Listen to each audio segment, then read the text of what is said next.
आपण वेगवेगळ्या प्रकारच्या पालेभाज्या करतो. त्यातलीच एक भाजी म्हणजे ही आंबाड्याची भाजी. मी स्वतः ही भाजी अगदी 2-3 प्रकारे करत असते. गरगट्टी भाजी, सुकी भाजी, चटणी असे वेगवेगळे प्रकार या भाजीचे बनवता येतात. त्यातलाच एक प्रकार आज मी तुम्हाला दाखवणार आहे. आता ही भाजी साफ केलेली आहे. ही भाजी मला गावावरून आले. माझ्या सासूबाईंनी अगदी व्यवस्थित त्याला साफ करून पेपरामध्ये बांधून ही मला दिली. अगदी 2 दिवस झाले या भाजीला, तरीसुद्धा बघा अगदी हिरवीगार जशीच्या तशी ही भाजी आहे. आता ही भाजी स्वच्छ धुवून मी त्याला नितळून घेतली. आता ही भाजी कापून घेऊयात. ही भाजी कापताना जास्त बारीक कापायची गरज नाही. अगदी ओबडधोबड अशी मोठी मोठी जरी भाजी कापली तरी चालते. जास्त जर बारीक कापली मग ती आपण गाळताना ती व्यवस्थित आपल्याला गाळता येणार नाही. त्यामुळे ही अशी ओबडधोबड मोठ्या आकारामध्येच भाजी आपल्याला कापून घ्यायची. आंबाड्याची भाजी करताना ती गरम पाण्यात उकळून घ्यावी लागते. आता इथे पाणी तापत ठेवलं आहे मी, त्यामध्ये ही सगळी कापलेली भाजी घालणार आहे. भाजी पाण्यात घातल्यानंतर गरम पाणी लागलं की भाजी लगेच आपला कलर चेंज करते, म्हणजे अगदी एकदम त्याचा फिका कलर होऊन जातो. आता या पाण्याला चांगल्या 2 उकळ्या आल्या की आपल्याला गॅस बंद करायचं आहे. हे करणं गरजेचं आहे, कारण असं केल्यामुळे काय होतं की ह्या भाजीचा आंबटपणा कमी होतो. तसंच जर भाजी केली तर आपल्याला खायलासुद्धा होणार नाही, इतकी आंबट ही भाजी होते. त्यामुळे ही गरम पाण्यात अशी 2 उकळ्या येईपर्यंत आपल्याला उकळून घ्यायची. आता या भाजीत घालण्यासाठी एक वाटण करून घेणार आहे मी. 10-12 लसणाच्या पाकळ्या घेतलेत मिक्सरमध्ये आणि एक 7-8 होतील एवढ्या हिरव्या मिरच्या.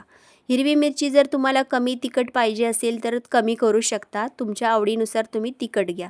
आता हे मिक्सरला घालून दरदरीत असं त्याला वाटून घ्यायचं. जास्त आपल्याला हे बारीक वाटायचं नाही, एकदम असं दरदरीत याला वाटून घ्यायचं आहे. आता जी भाजी उकळवली होती ती आपण गाळून घ्यायचं आहे. इथे मी झाऱ्याचा वापर केला आहे. तुम्हाला जर झाऱ्याने हे जमत नसेल तर एखादी चाळणी एका टोपावरती ठेवून त्या चाळणीमध्ये ही जरी भाजी ओतलात तरीसुद्धा ही व्यवस्थित अशी गाळली जाते. यातलं सगळं पाणी निथळून काढायचं आहे आपल्याला. हे मी झाऱ्याने सगळं एका ताटामध्ये काढून घेते.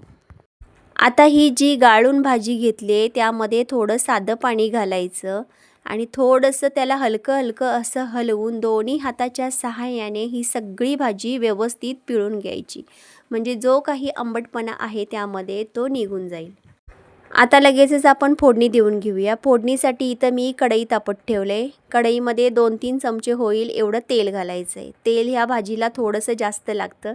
तेल चांगलं गरम झालं की त्यामध्ये अर्धा चमचा जिरं टाकायचं आणि इथे मी एक मोठा कांदा घेतला आहे बारीक चिरून, तो यामध्ये टाकून घ्यायचा.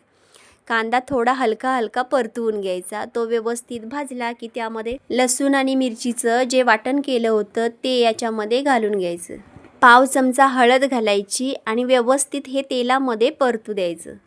आंबाड्याची भाजी गरम पाण्यामध्ये उकळल्यामुळे त्या भाजीचा रंग हा फिका होतो, पण फोडणीमध्ये जर हळद टाकली तर त्या भाजीला रंग खूप छान येतो आणि चवसुद्धा खूप छान येते.